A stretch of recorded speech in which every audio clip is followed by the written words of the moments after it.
Mesdames, Mesdemoiselles, Messieurs, bonsoir. Nous avons d'abord à vous annoncer que M. Gabriel Delaunay, préfet des Basses-Pyrénées, est nommé directeur général de la radiodiffusion-télévision française. Il succède, vous le savez, à M. Vladimir Porcher, qui a dirigé la RTF pendant près de 11 ans et qui a su faire preuve à ce poste des plus hautes qualités d'administrateur. C'est M. Porcher qui, comprenant la nécessité d'un regroupement de tous les services, a conçu et voulu la maison de la radio. C'est également sous son impulsion que la télévision a pris naissance et s'est développée. Dès les premiers jours, il a cru en ce nouveau et merveilleux moyen d'expression, et c'est par son travail acharné qu'elle est parvenue à son stade actuel, en même temps qu'il préparait le plan d'équipement qui permettra, avant 3 ans, à tous les Français de capter les émissions télévisées comme ils captent les émissions radiodiffusées. Conseil des ministres ce matin. Il a duré 4 heures. Exposé de M. Pinault sur le Moyen-Orient, communication de M. Maurice Faure sur la Tunisie et le Maroc, proposition de M. Gazier sur le statut du Cameroun et exposé de M. Lacoste sur la situation en Algérie. Et passons au marché commun. Eh bien, comment a réagi l'étranger au vote de la nuit dernière à l'Assemblée nationale sur le marché commun européen? À Bruxelles, tout d'abord, où les milieux de la conférence sur le marché commun et l'Euratom estiment généralement que ce scrutin est un succès pour l'Europe. Vive satisfaction à Bonn également, satisfaction plus discrète à Londres, où pourtant beaucoup pensent que le projet d'association de la Grande-Bretagne au marché commun européen pourrait donner aux pays intéressés la possibilité d'une expansion économique comparable à celle des États-Unis et de l'URSS. Aujourd'hui, le président Eisenhower a délivré au Congrès son message économique annuel. Le président Eisenhower manifeste l'intérêt sympathique des États-Unis pour les efforts manifestés par l'Europe dans le sens que vous connaissez et estime que si les mesures envisagées sont appliquées, elles accroîtront non seulement la puissance économique de l'Europe occidentale, mais également son unification politique, ce qui, selon lui, devrait procurer des avantages substantiels aux États-Unis, mais aussi à l'ensemble du monde libre. Et maintenant, revenons légèrement en arrière, avant-hier, 21 janvier. Devant la façade principale du Capitole, pour la seconde fois, le président Eisenhower a prêté serment avant-hier sur la Bible, une Bible qui lui avait été donnée par sa mère lorsqu'il était à West Point. Le président répète fidèlement les mots que lui dicte le président de la Cour suprême des États-Unis. Je jure solennellement de remplir fidèlement les fonctions de président des États-Unis et de maintenir, protéger et défendre de mon mieux la Constitution des États-Unis. Que Dieu vous aide.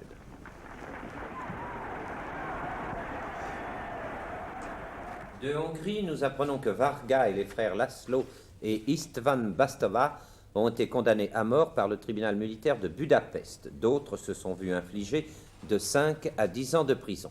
Et tournons-nous vers le Moyen-Orient d'une part et vers Jean Rabault de l'autre.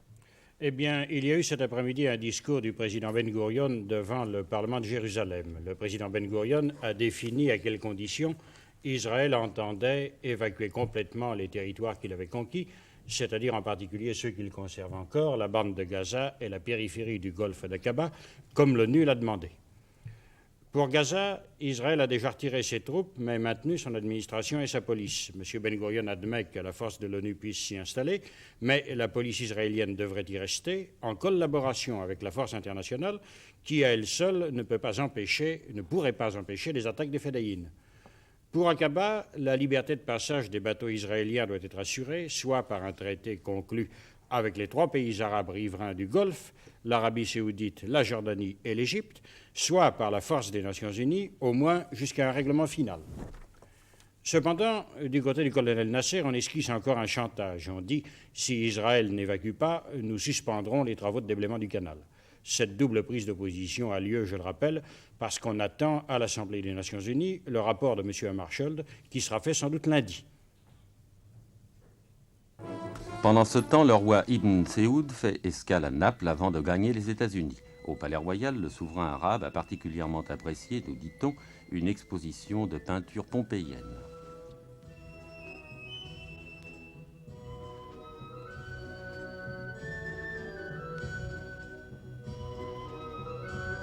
Au port l'attend le Constitution, à bord duquel il pourra, durant la traversée, commenter les problèmes du Moyen-Orient avec l'ambassadeur américain en Arabie saoudite qui sera du voyage, ainsi que la petite princesse qui a tenu à accompagner son père.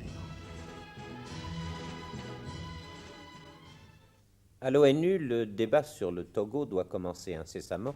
Où en est-on exactement? Eh bien, plus exactement, il doit reprendre en séance plénière après la discussion de la Commission. La Commission avait adopté une résolution de compromis dans laquelle il y avait un certain nombre de références favorables à la politique française au Togo, c'est-à-dire à l'autonomie du Togo dans le cadre de l'Union française. Devant l'Assemblée générale, la délégation indienne a l'intention de faire supprimer les dispositions favorables à la politique française et dans ces conditions-là, si la position indienne l'emportait, la résolution qui sortirait des travaux des Nations Unies serait inacceptable pour la délégation française. Mais je rappelle que rien n'est encore joué et que du reste, pour l'adoption en séance plénière de l'Assemblée générale, il faut une majorité des 2/3. Merci Jean Rabault. Et en Afrique du Nord, Claude-Henri Salerne? Eh bien, aujourd'hui, dernier épisode, ou avant-dernier épisode plutôt, des événements du Tafilalet qui ont marqué les frottements qui existent entre le Maroc traditionnel et le jeune Maroc. Le gouverneur déchu, Hadi Oubihi, s'est mis d'accord aujourd'hui avec le général Kétani sur les modalités d'une soumission honorable. Il a remis à son fils un message pour le prince Moulay Hassan, auprès duquel il sera conduit dès que toutes les armes de ses partisans auront été rendues aux forces de l'armée royale, ce qui pourrait demander à peu près jusqu'à la fin de la semaine. Soumission spectaculaire qui, d'après les témoins, s'est déroulée d'une façon très cordiale. Mais on pense déjà, certains pensent que le gouverneur déchu, Hadi Oubihi, aura très certainement l'amant du sultan, puisque effectivement il serait difficile qu'il puisse être rejeté dans l'autre camp. En Algérie, accrochage dans l'Algérois, dans le Constantinois et l'Oranie, pertes rebelles importantes, armes et munitions récupérées. Par ailleurs, on apprend ce soir que l'attaque du car Alger-Coléa a fait 7 morts européens. En Tunisie, reprise des relations diplomatiques normales entre la Tunisie et la France. Nomination comme ambassadeur de France en Tunisie de M. Georges Gors, conseiller de l'Union française. M. Masmoudi représentera, lui, la Tunisie en France. Christine Sandrel. Chéri dès avant sa naissance. Chéri avant qu'on sache que l'enfant du prince régnier serait une petite fille. Dans toutes les écoles, on attendait. On attendait en travaillant, bien sûr, mais le thème de la leçon de lecture était plaisant.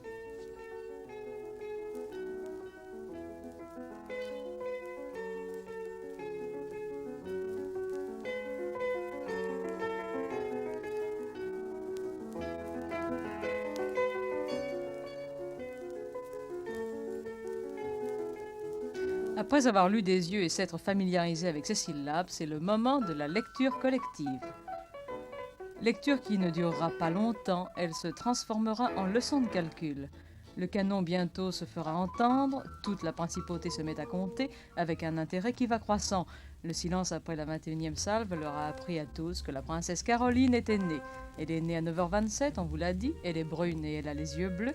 Cette proclamation la prenait à tous. Dans la ville brusquement vouée à la joie, toutes les occupations ont cessé.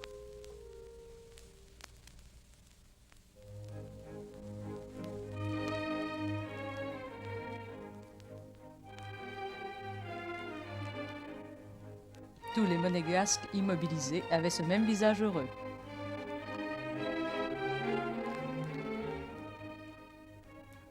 De Monaco à Venise, pour une toute autre chose, pour le procès Montesi qui se poursuit, démesurément grossi, affirment les uns, enfin sur le tapis ripostent les autres. Les images que nous en recevons n'en restent pas moins à demi vénitiennes. Et Venise, la voici, image venue tout simplement pour affirmer qu'on est bien à Venise. Et à la gare de Venise, est venu tout spécialement pour le procès, voici à droite Piero Piccioni, le principal accusé, que nous allons suivre longtemps. L'ombre de Vilma Montesi, trouvée morte en 1952 sur une plage de la région de Rome, plane sur un procès dont les magistrats ne savent pas encore si l'accusé est vraiment le coupable. Piccioni dit qu'il n'a jamais connu Vilma Montesi, les autres accusés ne semblent pas l'avoir connue non plus.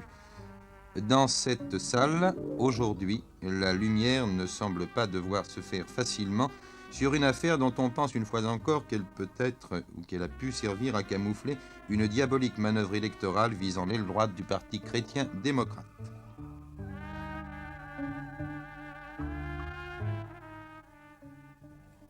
Un journal télévisé, c'est une suite d'images. Celles que nous avons à vous montrer maintenant proviennent de l'Allemagne de l'Ouest et sont datées, Claude Joubert, du 21 janvier,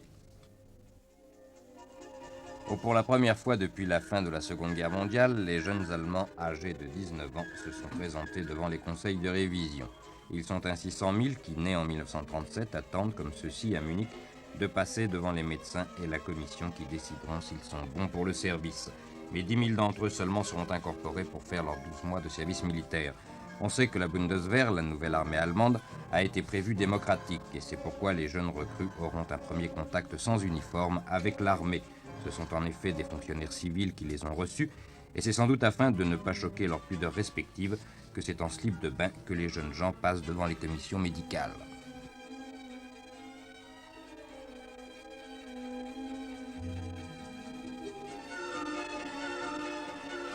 On sait qu'une campagne dirigée d'Allemagne de l'Est a tenté de faire échouer ce recrutement par l'envoi de documents falsifiés informant les jeunes gens d'âge militaire qu'ils étaient exemptés.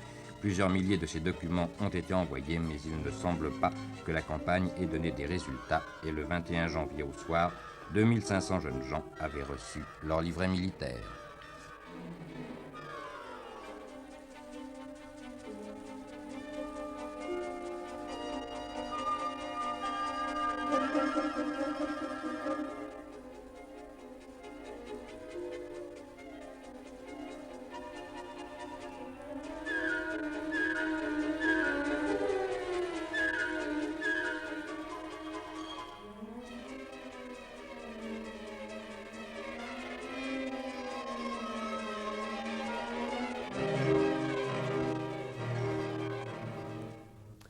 Sport, boxe d'abord. Pour les Britanniques, Amia devrait être le numéro 1 d'un tournoi destiné à trouver le successeur de Sandy Sadler, mais c'est la commission de boxe de l'État de New York qui décidera demain du sort de Amia. Neige et glace, l'Autrichien Matthias Leitner a enlevé la descente de la Cruche d'Argent devant deux autres Autrichiens, Molterer et Tony Saylor, et Dani Rigoulot, elle, a été sélectionnée pour les championnats d'Europe. Allons voir maintenant ce qui se passe du côté du beau Danube bleu. Qui pour l'instant est le beau Danube blanc.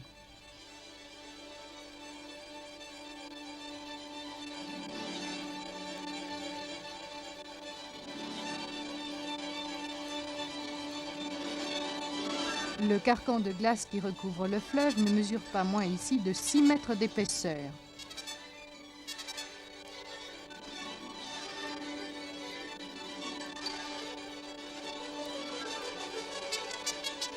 Les riverains de Wilshofen, ville sise à 120 km au nord-ouest de Munich, qui se souviennent des inondations provoquées l'an dernier par le dégel, ont fait appel à 3 brise-glaces pour tenter de dégager la surface du fleuve de cette monstrueuse couverture de glace.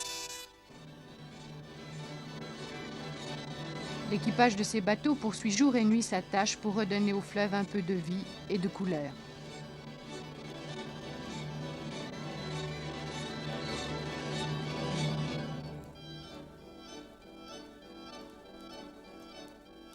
« 500 km plus au nord, en Bavière et à 1500 mètres d'altitude, voici le championnat junior d'un sport nouveau qui tient du ski et du patin. Les enfants fixent sous leurs bottines non pas l'étroite lame d'acier d'un patin ordinaire, mais ces patinettes qui prennent toute la largeur du pied, assurent un équilibre parfait et permettent de dévaler les pentes selon la technique du ski. Les patinettes cependant ne vont pas sur la glace ni sur la neige molle, mais elles sont à utiliser lorsque sur les chemins la neige est tassée.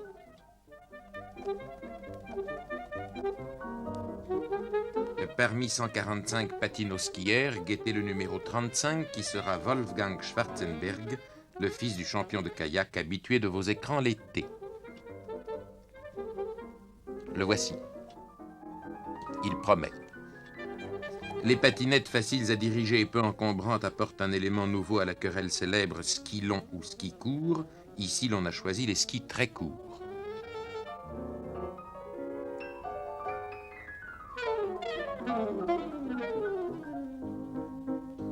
Et le vainqueur, aux impeccables Christiania, vous allez le voir, sera le 128 Wilhelm Biller.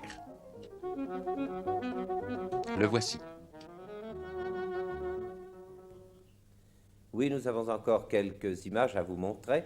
Et vous avez deviné, c'est Pierre Dumayet qui va les commenter. Il a trouvé, je crois, une nouvelle danse. Oui, une danse très ancienne, mais qui ne demande qu'à être pratiquée, voyez plutôt. C'est ainsi à Barjols, Var, qu'on fête la Saint-Marcel.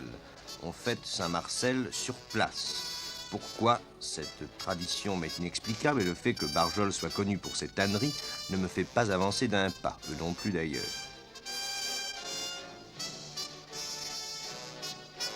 C'est la danse des tripettes.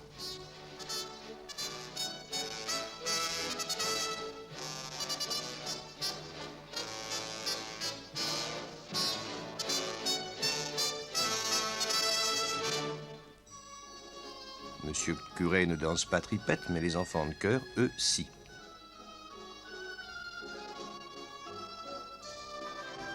Oui, cela se passe à même l'église.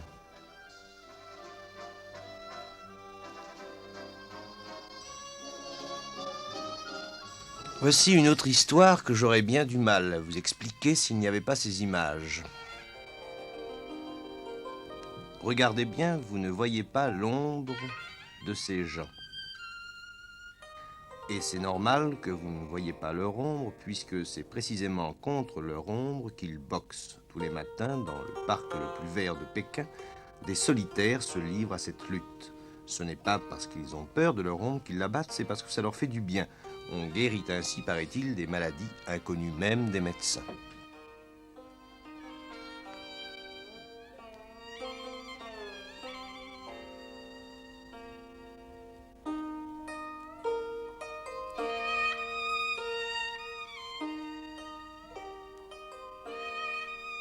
Quand l'ombre est vaincue, alors on s'attaque à la chair et à l'os, mais c'est beaucoup moins raffiné.